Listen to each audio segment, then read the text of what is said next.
Hello बच्चों, स्वागत है आपका आपके चैनल एसआरएस लर्निंग में। बेटा ये हमारी सामाजिक विज्ञान की 7th क्लास की बेटा वर्कशीट है। वर्कशीट का जो नंबर है वो है 2424 और जो हमारी दिनांक है वो है 21 दिसंबर 2020। बच्चे हमने ना आपके लिए इसके साथ हमारी क्या इंग्लिश की वर्कशीट आती है, हम इंग्लिश की वर्कशीट भी आपके लिए बना चुके हैं। आप उसको डिस्क्रिप्शन बॉक्स में हम लिंक दे देंगे, वो देख लेना, ठीक है। हम शुरू करते हैं कि मुगल साम्राज्य, आज के हम मुगल साम्राज्य के बारे में पढ़ रहे हैं, तो शुरू करते हैं कि निम्नलिखित संकेतों के आधार पर मुगल बादशाह की पहचान कीजिए। अब हम मुगल शासन की जो क्या पहचान करने की 13 वर्ष की आयु में बादशाह बना था, सुलह कुल की स्थापना की और बैरम खां मेरे संरक्षण थे। ये तो किसके बारे में बात हो रही है? ये क्या है? अकबर के बारे में बात हो रही है। किसके बारे में? अकबर, ठीक है। वो ही क्या है 13 साल की उम्र में जो है वो क्या है बादशाह बने। तो ठीक है, तो यहाँ पढ़ते हैं कि आप अवश्य ही मुगल बादशाह अकबर की बात कर रहे हैं, ठीक है। तो हमने भी जो है हमने पढ़ने से पहले ही हम तो समझ गए थे। अब हम बादशाह अकबर के बारे में और जानकारी जो हमने प्राप्त की है वो हम पढ़ते हैं। अकबर के प्रमुख सैन्य अभियान 1556 और 1570 के समय अकबर अपने संरक्षक बैरम खां और अपने घरेलू कर्मचारियों से स्वतंत्र हो गया, ठीक है। तो क्या है, इन अपने संरक्षण जो इनके थे वो क्या इतने इसमें जो साल दे रखा इससे क्या अलग हो गया।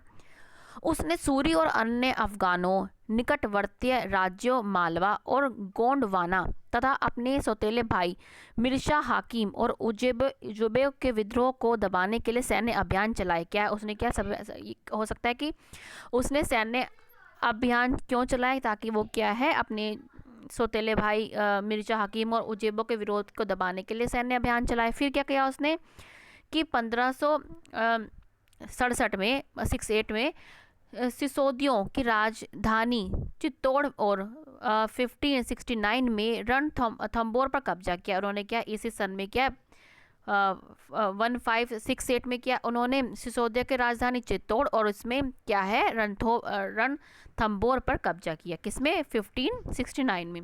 फिर उसने क्या है 1770 और 1570 और 1585 के समय गुजरात के विरुद्ध सैन्य अभियान शुरू किया, ठीक है। ये तो उसकी जो है पूरी काल का बता रखा है। उसने प्रमुख जो सैन्य अभियान थे उसके बारे में हमें समझा रखा है। फिर क्या किया उसने?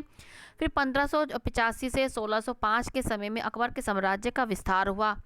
उत्तर पश्चिम में अभियान चलाए गए। फिर सफाविदों को हराकर कंधार पर कब्जा किया गया और कश्मीर को भी जोड़ लिया गया। फिर क्या किया गया? फिर मिर्जा हाकिम की मृत्यु के पश्चात काबुल को भी अपने साम्राज्य में उन्होंने क्या अकबर ने क्या है मिला लिया। दक्कन में अभियानों की शुरुआत हुई। बरार खाना देश और अहमदनगर के कुछ हिस्सों को भी क्या है राज्य में मिला लिया गया। तो ये हमने क्या है पूरा उसको हमने ये हिस्ट्री पढ़ी कि क्या क्या किस टाइम में हुआ, किस पे उसने कब्जा किया, ठीक है। अब क्या है हम अकबर की प्रशासनिक नीति और अकबर की धार्मिक नीति के बारे में समझेंगे कि अब्बुल फजल द्वारा रचित अकबरनामा से अकबर के प्रशासन संबंधी जानकारी प्राप्त होती है। कि जो क्या है कहाँ से प्राप्त होती है? उसके अकबरनामा से जो है उसकी प्रशासनिक संबंधी जानकारियाँ प्राप्त होती है। साम्राज्य कई जो साम्राज्य था कई सूबों में बटा हुआ था।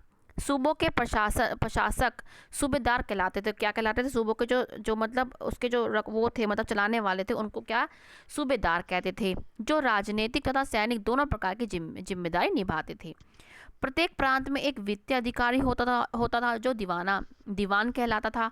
प्रशासन में सहायक अन्य अधिकारी भी थी, जैसे बख्शी जिसको हम सैनिक वेतन अधिकारी बोलते हैं, सदर धार्मिक एवं धर्मार्थ किए जाने वाले कार्यों का मंत्री, फौजदार, मतलब ये सारे क्या है इसमें जो है बहुत सारे क्या है इसके प्रशासन थे और उसमें अलग अलग इनको नाम से बुलाया जाता था। अब है धार्मिक नीति। अकबर ने सुलह कुल की नीति का आरंभ किया। सहिष्णुता मतलब सहनशीलता की यह धारणा अपने अनुयोगियों के मध्य भेदभाव नहीं करते थे। मतलब वो क्या किसी के प्रति वो भेदभाव नहीं करते थे। उसका केंद्र बिंदु भी नीति शक्ति की एक व्यवस्था जो स्वतंत्र लागू की जा सकती थी, जिसमें केवल सच्चाई, न्याय और शांति का जो है बात का बल था। तो ये हमारी क्या धार्मिक नीति, जो उसकी धार्मिक नीति बहुत अच्छी थी। अब क्या क्रियाकलाप 1 कि अपने अध्यापक तथा परिवारजनों की सहायता से अकबरनामा एवं उसके जिल्दों में, जिल्द माने क्या होता है? भाग, मतलब में किए गए विषयों को जानकारी हमें देनी है, ये आपके लिए हमने कर रखा है कि अब्बुल फजल का अकबरनामा 3 जिल्दों में था। वो क्या 3 जिल्दों मतलब जिल्द मतलब क्या होता है, भाग में था। पहले जिल्द में तो जो अकबर के पहले जिल्द तो था, मतलब पहला जो भाग था उसमें कि अकबर के जो उसके पूर्वज थे उसके बारे में बताया गया था, और जो अकबर के ही जो शुरू का जो जीवन था, जिसको हम प्रारंभिक जीवन बोलते हैं, उसके और उसके शासनकाल के 17 साल तक उसके मतलब होता है ना, कई किताबों को हम कहीं भाग में बांट देते हैं, ऐसे ही उसकी एक बुक थी, उसको एक क्या था, जिल्द भागों में बांट दिया और उस भागों को उसने जिल्द बोल दिया। एक भाग में अकबर के पूर्वज के बारे में बताया गया और उसके अकबर के 17 साल तक के वर्ष तक का बताया गया उसने क्या क्या किया। फिर द्वितीय जिल्द में क्या बताया गया, 17 साल से 46वें साल तक क्या जो अकबर का जो भी इतिहास था उसको बताया गया। और जो तीसरी जिल्द थी उसको क्या, तीसरी जिल्द में क्या है, उसको एक ग्रंथ था आईने अकबरी जो अलग ग्रंथ के रूप में माना जाता है, ये उसने 3 जिल्दों में उसने ये चीज़ हमको बताई। ठीक है, ये आपका क्रियाकलाप 1 है बेटा, यहाँ से आप देख के लिख लेना। अब क्या निम्नलिखित प्रश्नों के हमें उत्तर देने कि अकबर की धार्मिक नीति की विशेषताएं क्या थी। तो धर्म हमने ये अभी समझा, तो हम यहाँ से देख के लिख लेंगे यहाँ तक कि अकबर ने सुलह कुल की नीति का आरंभ किया।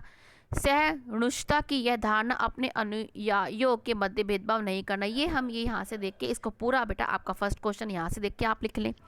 फिर क्या है कि अकबर के प्रशासन की विशेषताएं लिखिए, क्या विशेषता क्या थी कि जो उसका साम्राज्य था कई भागों में बटा हुआ था, ये रहा कि साम्राज्य कई भागों में बटा हुआ था। सूबों के प्रशासन को हम सूबेदार कहते थे और जो राजनीतिक तथा सैनिक दोनों प्रकार की जिम्मेदारी निभाता था। ये आपका इतना एनफ है, इतना आपका सही है, यहाँ से आप अपना क्वेश्चन देख के लिखिए, समझे। तो बच्चों ये आपकी आज की 7th क्लास की बेटा सोशल साइंस की वर्कशीट है। मुझे पूरी उम्मीद है आपको बेटा पसंद आई होगी, तो लाइक का बटन जरूर दबाइएगा और साथ में बच्चे जो हमारे बच्चे इस चैनल पे नए हैं बच्चे, वो भी सब्सक्राइब जरूर कीजिए। और उनका तहे दिल से शुक्रिया कि जिन्होंने हमारा जो चैनल है सब्सक्राइब किया है, उनके लिए तहे दिल से बहुत बहुत धन्यवाद। बच्चे अब मिलते हैं हम आगे की वर्कशीट के साथ। हमेशा खुश रहिए बच्चों, ये याद रखिए बेटा कोविड-19 चल रहा है तो हमें बहुत सावधानी बरतनी है। ठीक है, हम अपने हाथ को नियमित रूप से धोएं, 2 गज दूरी का हमेशा ध्यान रखें जब हम कहीं जाएं, और बेटा मास्क लगा कर जाएं जहाँ पे भी जाना है। और ये हमारी जिम्मेदारी है कि हम दूसरे लोगों को अवेयर करें, इसके बारे में जानकारी दें कि आपको इस प्रकार करना है। ठीक है, अब मिलते हैं आगे की वर्कशीट के साथ। इंग्लिश की वर्कशीट भी बेटा डाल दी है, प्लीज़ उसको भी देख लेना। बाय बच्चों।